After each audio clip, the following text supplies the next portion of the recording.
Welcome friends, in this video let's discuss about Kyoto Protocol and various flexibility mechanisms that are available in the protocol, that is joint implementation, clean development mechanism and emission trading.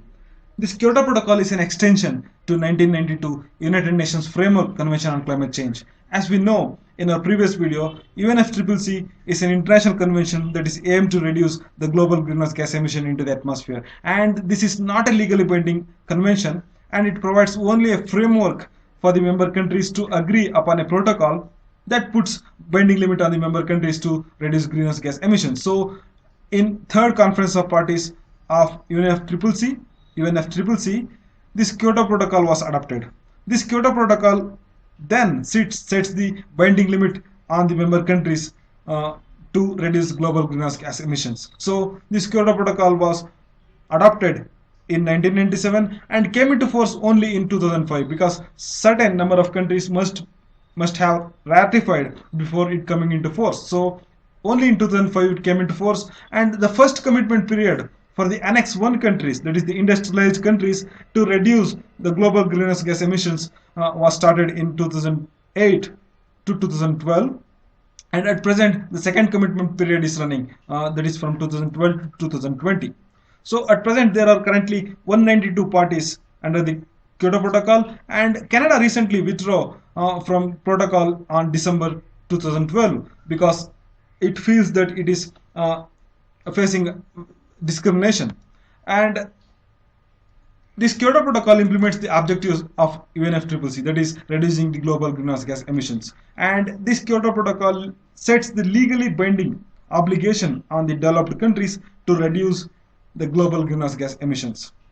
So why only developed countries are legally bound to reduce the greenhouse gas emissions? Because of the principle of common but differentiated responsibilities. So this common but differentiated responsibility means every nation has a common responsibility, but certain countries has differentiated responsibility because of their historic role in emitting gases into the atmosphere during industrial revolution. For example, various developed countries of European Union, OECD countries, and US emitted a huge amount of greenhouse gases into the atmosphere during industrial revolution, whereas the developing countries and least developed countries were not.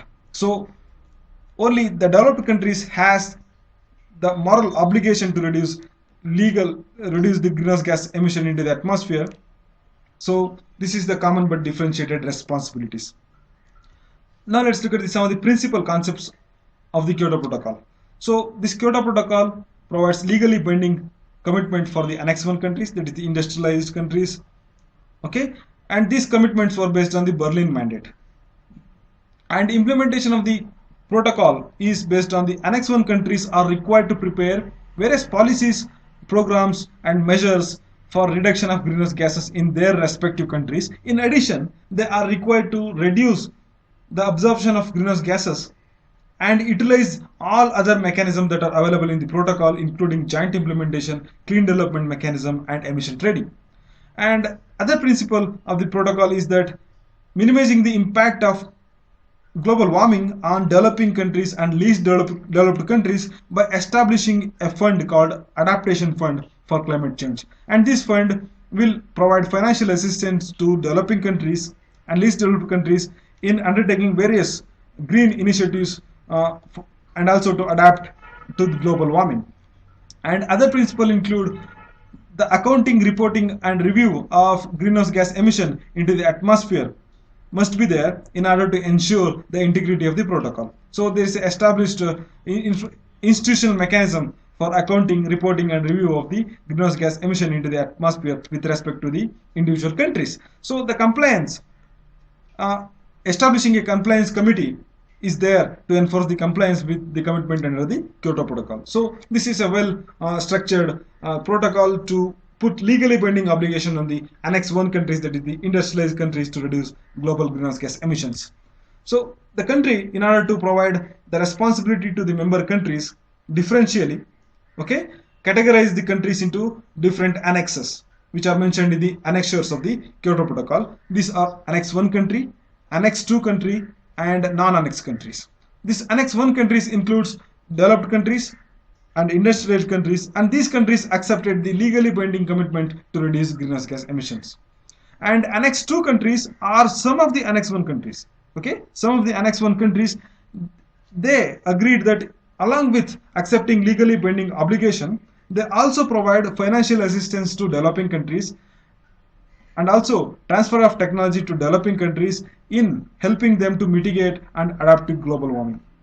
So only some of the countries of the Annex 1 country or Annex 2 countries which provide financial assistance and technological assistance to developing countries. And non-Annex countries are the countries which are not mentioned in the Annex 1 and Annex 2 countries, and these are mostly the developing countries like India, South Africa, Brazil, China, and various least developed countries.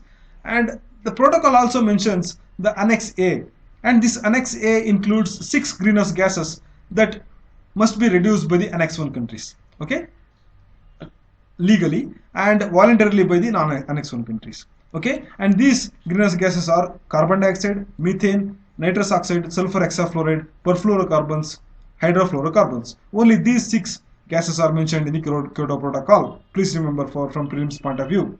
And Annex B in the protocol provides quota system. It provides emission cap, that is a quota. That means certain quantity of carbon dioxide must be released into the atmosphere by a certain country. So this quota must be respected by the individual countries. So every country, Annex 1 country, at all respect, should respect this quota system. So they should not violate, they should not overshoot the quota provided to each country in the matters related to emission of carbon dioxide into the atmosphere. So they should remain within this quota, okay, for a particular year. This graph shows the carbon dioxide emission and of the Annex 1 countries and various targets put forward by the Kyoto Protocol during the first commitment period, that is 2008 to 2012. So this Kyoto Protocol takes 1990 as the base year 1990 as the basal year, and the carbon dioxide emission into the atmosphere during 1990 is taken as the base year. And they set legally binding limit on the Annex 1 countries based on this base year. For example, for United Kingdom, that country must reduce the greenhouse gas emission 12.5% below 1990 level. Okay. Similarly, for Switzerland, it is 8% below 1990 level of emission of the Switzerland during that period.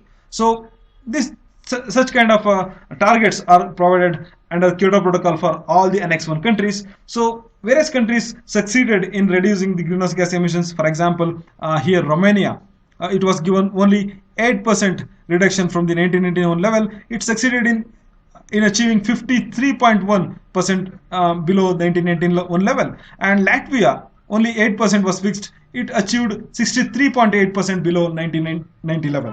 So other countries like Australia, even though it was provided 8% above 1990 level emission target, okay, it exceeded the target and it emitted 51.8% above 1990 level. So this is the situation during first commitment period. So the results are differential, not uniform. And architecture of Kyoto Protocol regime.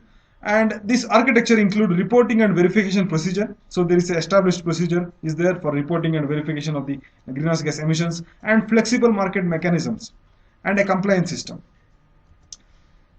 As I mentioned earlier, each country is given a quota under Annex B. So for example, United Kingdom, assume that it is provided that that country must emit only 1,000 tons of carbon dioxide into the atmosphere in 2004. Okay, so 2014. So if United Kingdom exceeds this 1,000 tons of carbon dioxide emission into the atmosphere in 2014, for example, it emits another 500 ton of carbon dioxide into the atmosphere, it is in violation of the Kyoto Protocol. But UK can escape from the penalty by employing various flexible market mechanism. Okay, through various mechanisms like joint implementation, clean development mechanism, and emission trading. So these are different mechanisms that is flexible, available to the Annex 1 countries to escape from penalty if it violates the quota fixed by the Kyoto Protocol. So in joint implementation, it is available for Annex 1 country, this flexible mechanism, and when a country exceeds the emission cap. Okay, this is the emission cap provided to that country. It has exceeded this amount. Okay, and in order to escape from penalty, it is this procedure is provided, joint implementation to that country. So it can undertake emission reduction projects in other industrialized country, in another Annex 1 country.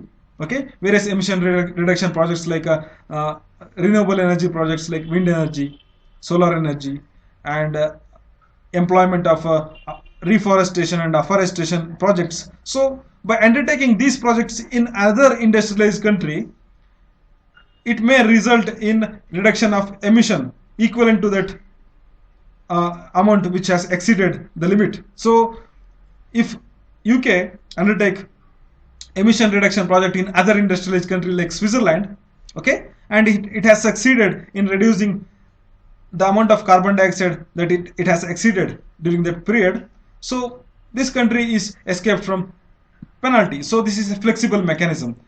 Altogether, the total emission allowance is same, but only the carbon dioxide emission is redistributed. Here, it is undertaking the project in other industrialized countries to reduce the equivalent amount of carbon dioxide in the atmosphere by undertaking various carbon dioxide reduction projects. So this country reduced the carbon dioxide emission by undertaking projects with the assistance of this country. So this reduction is equivalent to this excess. So total emission allowance is same. So this is the joint implementation.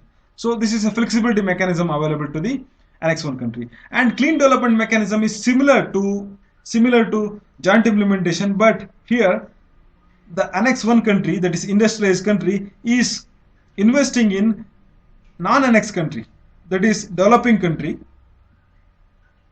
whereas in joint implementation, Annex 1 country is investing in another Annex 1 country. Whereas in clean development mechanism, Annex 1 country is investing a carbon dioxide reduction emission project in non-Annex 1 country, that is developing country. So if UK invest in India to reduce the greenhouse gas emission by providing technology and financial assistance to adapt wind energy, solar energy, or solar lanterns.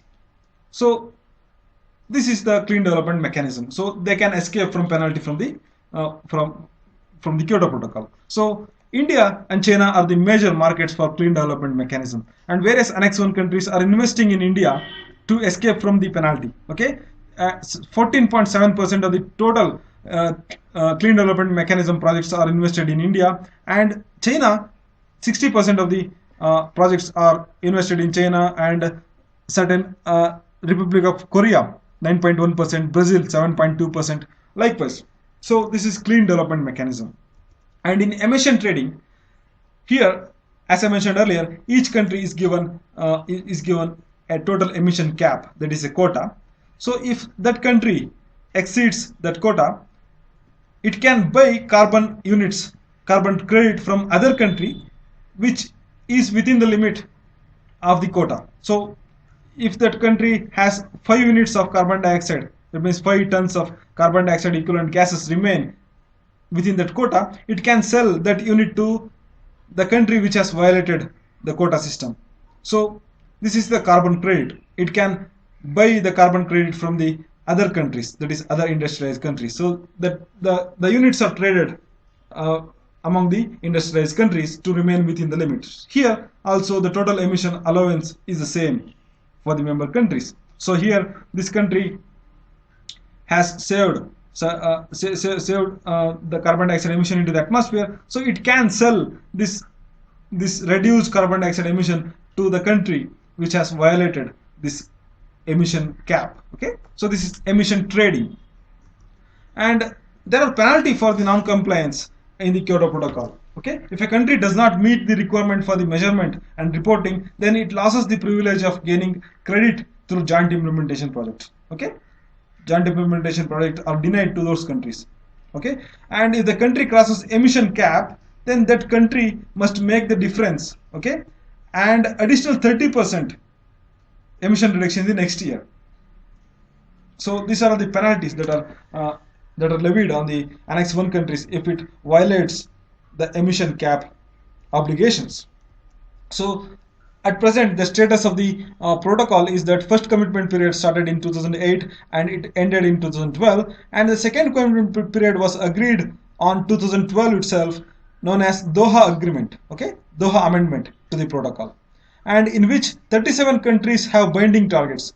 Here, Australia, European Union, and its 28 member countries, Belarus, Iceland, Kazakhstan, Norway, Switzerland, Ukraine are all agreed for the second commitment period. But Belarus, Kazakhstan, and Ukraine have stated that they may withdraw from the protocol or not put into legal force the amendment with the second round of targets. So this Kyoto Protocol is under threat. And Japan, New Zealand, and Russia have participated in the Kyoto's first round, that is 2008 to 2012, and have not taken new targets in the second commitment period. So these are also escaping from the legally binding commitment, that is Japan, New Zealand, and Russia. And Canada recently withdrew in 2012, and United States, even though signed the Kyoto Protocol, it has not ratified. Okay, it is also outside the Kyoto Protocol. As of July 2015, 36 states have accepted the Doha Amendment to extend from 2012 to 2020 the Kyoto Protocol, while entry into force requires 144 states. So it is not agreed by all the 144 states. So it is a rough road ahead. And this is the status of the countries. These are all the countries mentioned in the blue are non-annexed countries. This green mentioned here is the Annex B parties with binding target in the second period. So most of the European Union countries are and Australia are there, and this is the Russia and Japan and Greenland, they have not agreed for the second commitment period. So United States is outside Kyoto Protocol. So this is it about Kyoto Protocol. Thanks for watching. Please like, share, and subscribe to the channel.